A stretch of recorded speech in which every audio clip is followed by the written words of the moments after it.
5월 26일 금요일 청소년 큐티인 제목은 여자의 유출에 관한 규례입니다. 어떤 여인이 유출을 하되 그의 몸에 그의 유출이 피이면 이래 동안 불결하니 그를 만지는 자마다 저녁까지 부정할 것이요 그가 불결할 동안에는 그가 누웠던 자리도 다 부정하며 그가 앉았던 자리도 다 부정한즉 그의 침상을 만지는 자는 다 그의 옷을 빨고 물로 몸을 씻을 것이요 저녁까지 부정할 것이며 그가 앉은 자리를 만지는 자도 다 그들의 옷을 빨고 물로 몸을 씻을 것이요 저녁까지 부정할 것이며 그의 침상 위에나 그가 앉은 자리 위에 있는 것을 만지는 모든 자도 저녁까지 부정할 것이며 누구든지 이 여인과 동침하여 그의 불결함에 전염되면 이래 동안 부정할 것이라. 그가 눕는 침상은 다 부정하니라.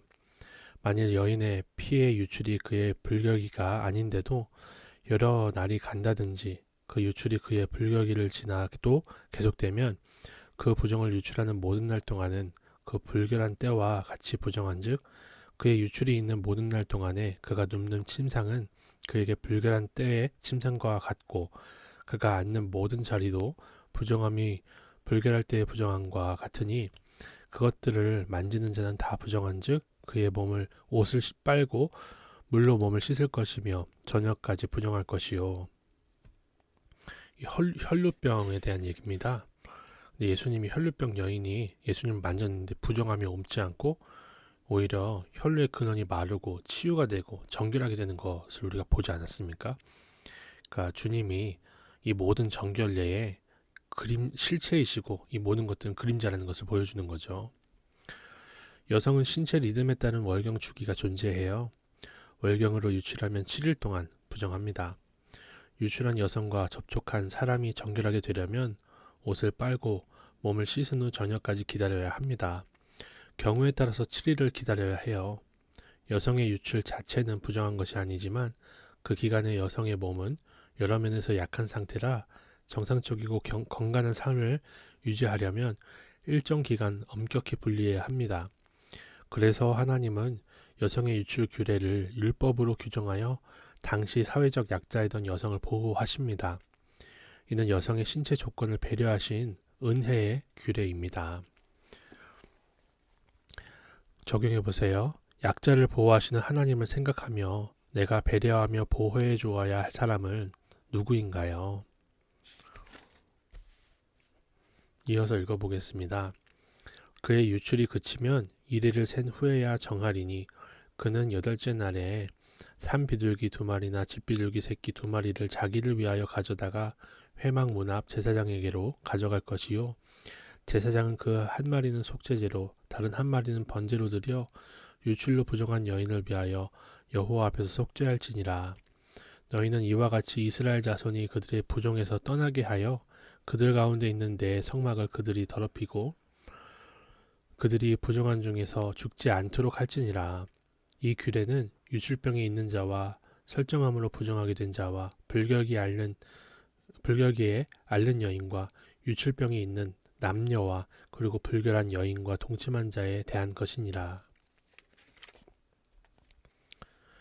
정상적인 유출이든 비정상적인 유출이든 유출을 멈춘 여성은 7일을 기다린 뒤 8일째 되는 날 비둘기 2마리를 제사장에게 가져가 속죄제와 번제를 드려야 합니다.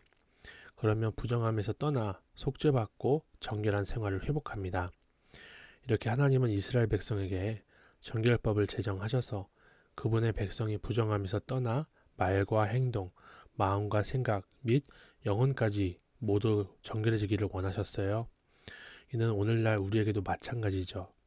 정결한 삶은 내 힘만으로는 불가능하기에 연약한 내가 거룩하게 살아가려면 날마다 예수님의 속죄의 은혜를 의지할 수밖에 없어요.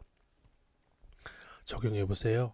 나의 말과 행동, 마음과 생각은 정결한가요? 부정한 삶을 떠나 정결하고자 예수님을 의지하나요?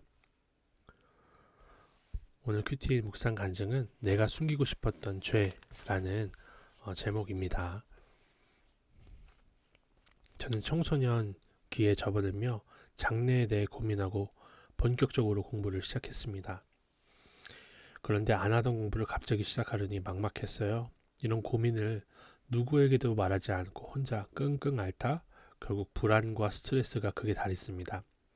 이 상태가 오랫동안 이어지자 살아가기 싫어지고 저 자신이 세상에 존재할 자격이 없다고 느껴졌어요. 그렇게 우울증에 걸려 무기력한 제 모습을 보고 심각성을 느끼신 부모님이 정신과에 다니게 해주셨고 상태가 호전되었습니다. 살아갈 힘이 조금 생겼을 때 주위를 둘러보니 저처럼 학업이나 친구 관계 등으로 힘들어하는 친구들이 보였어요. 그 친구들을 위로하긴 했지만 저 또한 그랬다고 말하기가 부끄럽습니다. 극단적인 생각까지 들었다고 말하면 이상한 시선으로 볼까 두려워했던 것입니다. 이런 이유로 제 우울했던 이야기를 담은 간증을 가족이나 친구에게도 보여주기 꺼렸고 전도할 때도 큐대책은 절대 주지 않았습니다. 제 아픔과 죄들을 말하기 부끄러워 숨기는 모습이 저의 유출병 같습니다. 또한 제 아픔을 알아달라고 투정만 부리고 진정으로 회개한 적이 없음이 깨달아졌습니다. 하나님은 제 삶의 끝이 사망이 되지 않길 원하셔서 저에게 이 말씀을 주신 것 같아요. 또한 그동안 남들의 시선이 두려워 죄를 고백하지 못했던 것과 하나님이 주신 생명을 포기하려 했던 죄를 회개하라고 하시는 것 같습니다. 죄는 악하고 부정한 것이지만 이것을 말하고 드러낼 때 하나님은 이조차도 약재료로 쓰심을 믿고 앞으로 전도할 때 담대히 제 간증을 하겠습니다. 주님의 뜻과 마음을 알아가게 해주시고 삶을 살아가는 이유를 찾게 해주신 하나님께 감사드립니다.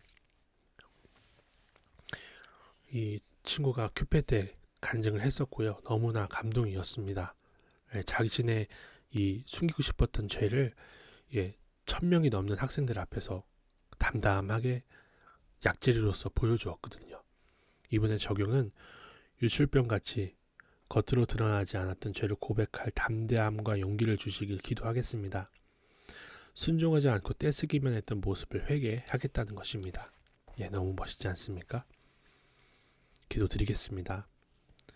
약자를 배려하지 않고 율법과 계명을 강조하는 어리석음을 범하지 않게 도와주세요. 제 말과 행동, 마음과 생각이 하나님 앞에서 정결해지게 하옵소서. 예수님의 이름으로 기도드립니다. 아멘.